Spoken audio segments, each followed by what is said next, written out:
High in the mountains of Khorasan, where the mist sleeps among the pines and the cuckoo's song seems eternal, lived a young monk named Ren. He was not yet wise or experienced, but his heart sought the truth with a quiet intensity. Every morning, Ren would descend into the valley to tend a small bamboo grove planted long ago by his master. Unlike the other disciples who studied scriptures or meditated by the waterfall, he preferred the company of those tall, slender, patient stalks. "Master," he once asked while drawing water from the spring, "why does bamboo take so long to grow?" The old monk, with his serene smile and eyes that had seen many springs, replied, "For the first few years, bamboo barely rises above the ground. It seems as though nothing is happening.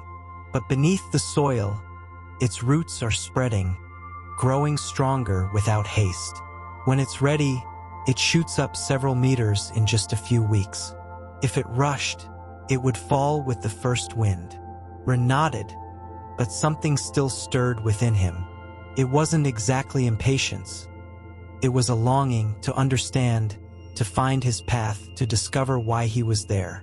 That winter, Ren planted a new bamboo shoot right at the edge of the cliff, where the wind was fiercest. Each day he visited it, spoke to it in a soft voice, and though it grew no more than a few inches, he never stopped believing in it. And without knowing it, in that silence, something within him was also taking root.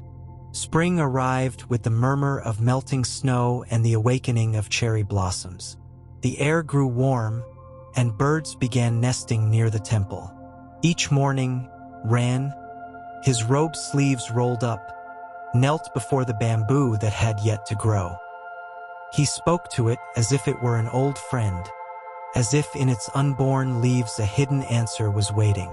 One afternoon, while sweeping the stone path, he saw a traveler approach. The man was of indeterminate age, his face covered in dust and his eyes weary. He asked for water, and Ren led him to the spring without a word. "How long have you been at this temple?" the stranger asked as he drank. "Almost 3 years," Ren replied. "But I still don't understand why I'm here." The traveler smiled and pulled a small seed from his pouch. He placed it in Ren's hand. "I planted this 2 years ago. I didn't know what fruit it would bear. I walked many roads searching for answers, but now I know. The seed didn't need me to run, only to wait." Ren closed his fingers around the seed. Inside, he felt a subtle current of understanding, like the first whisper of wind before the rain. That night, in the solitude of his cell, he realized he had been watching the bamboo as if it were an oracle.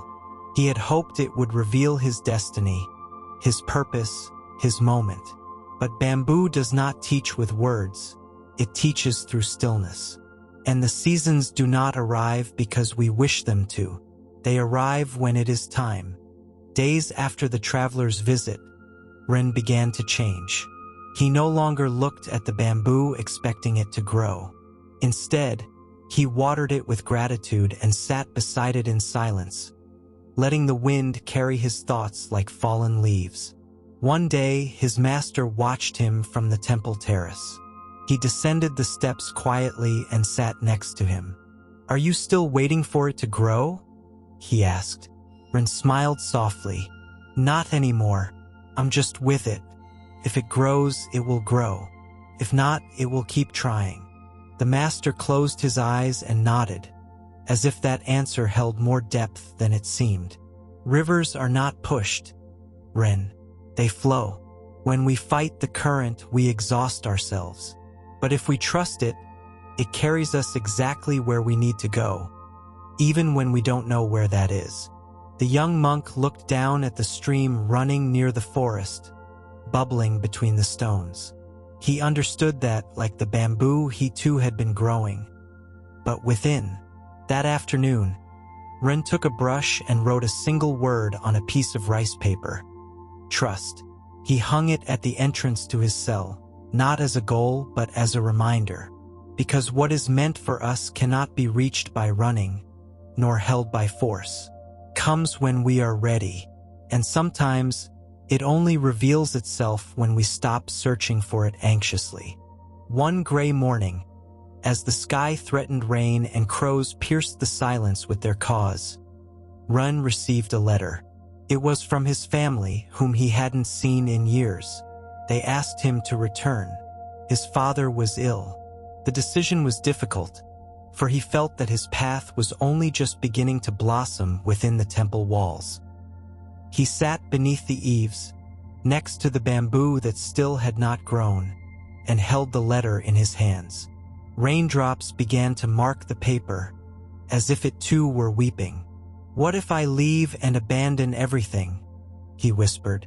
"What if what I'm searching for is there, and not here?" That day he found no answers. He walked the forest paths until the light faded behind the mountains. Only the sound of water, falling from the tallest rock, kept him company. The next morning, the master approached him with his wooden staff, walking with the calm that only years can bring. "When the wind blows, the bamboo bends," he said simply, "but it does not break. Do you know why?" Ren shook his head. "Because it doesn't cling, and it doesn't resist." The young monk suddenly understood. Leaving was not a betrayal of his path, and staying was not about clinging to an idea. What mattered was not the decision itself, but the inner state from which it was made. What is true is not lost by changing direction. If something is meant to bloom, it will, though it may spring from another root, in another garden, beneath another sky. Ren said goodbye to the temple at dawn. The air smelled of wet earth and the old wooden gate that only opened for important moments. With a light pack and an even lighter heart, he walked without looking back.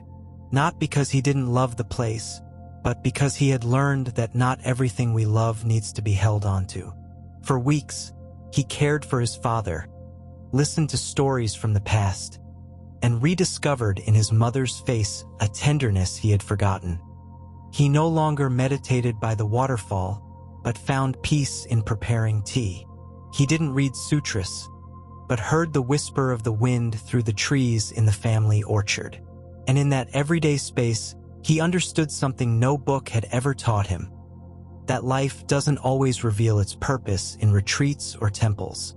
Sometimes it whispers it in simple acts, in sweeping the floor, in being present with a loved one, in silence.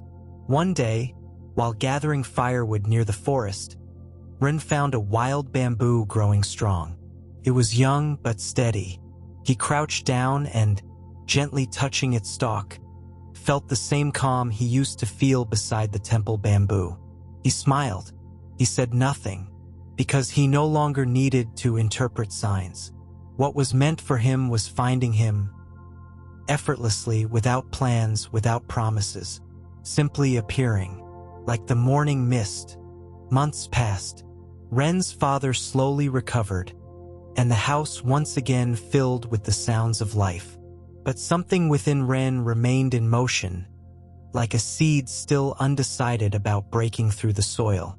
One afternoon, sitting beneath the tree where he used to play as a child, he watched some village children making paper boats. They set them afloat on the river and ran alongside them on the shore, shouting with joy. One of the boys stumbled, fell, and his boat disappeared downstream. The child cried loudly, but then, as if a silent voice whispered in his ear, he made another boat and let it go. Run felt a gentle knot in his chest begin to loosen. That's life, he thought. What leaves creates space for what must arrive, and what arrives needs no explanation, only acceptance. That night he dreamed of the temple, but he didn't see it from the outside. He was inside, watering the bamboo that had finally sprouted. It was tall, straight, beautiful. Beside it, the old master watched in silence, as always. When he awoke, he knew his time at home had come full circle. The lesson wasn't in staying or leaving. It was in seeing clearly when the time for each had come. and that time had now arrived. Ren returned to the temple at the beginning of autumn, when the leaves began to blue and the days shortened their light.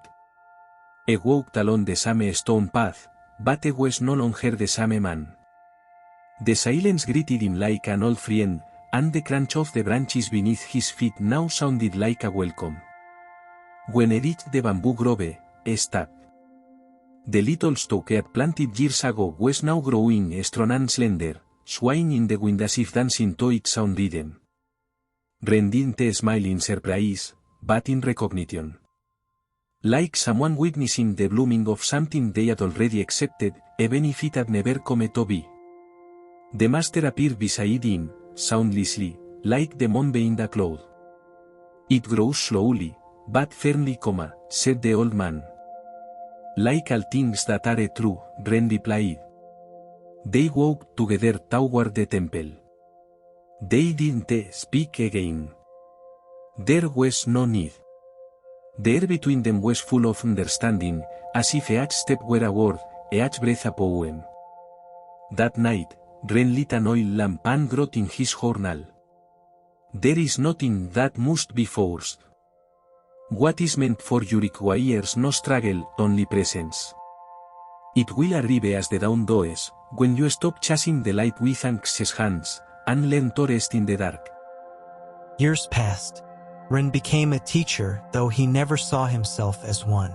He taught with gestures, with silences, with stories that didn't seek answers. Some said he had a gaze that calmed the soul. Others simply followed him, not knowing why. One day, a young monk arrived at the temple, restless, full of questions, eager to find his purpose, chasing certainty like someone running after butterflies. Ren took him to the grove. The bamboo he had planted many autumns ago was still there, tall and serene, dancing with the wind. "Master," the young man asked, "how will I know if what I desire is truly meant for me?" Ren smiled and pointed at the bamboo. "Look how it grows. It never tried to be the pine tree, nor did it try to bloom like the cherry blossom. It was simply bamboo, and that was enough. What is meant for you doesn't need to be chased. It only needs you to be present, as you are now." The young monk lowered his head in silence. Something in his chest loosened. That night, Ren sat alone under the moon. He thought of neither past nor future. He expected nothing. And yet, in that moment he had everything. Stillness, clarity, the peace of knowing that life does not need to be forced to reveal its gift. Because when you stop running, when you let go of control, when you learn to wait without anxiety, then and only then, what is meant for you arrives.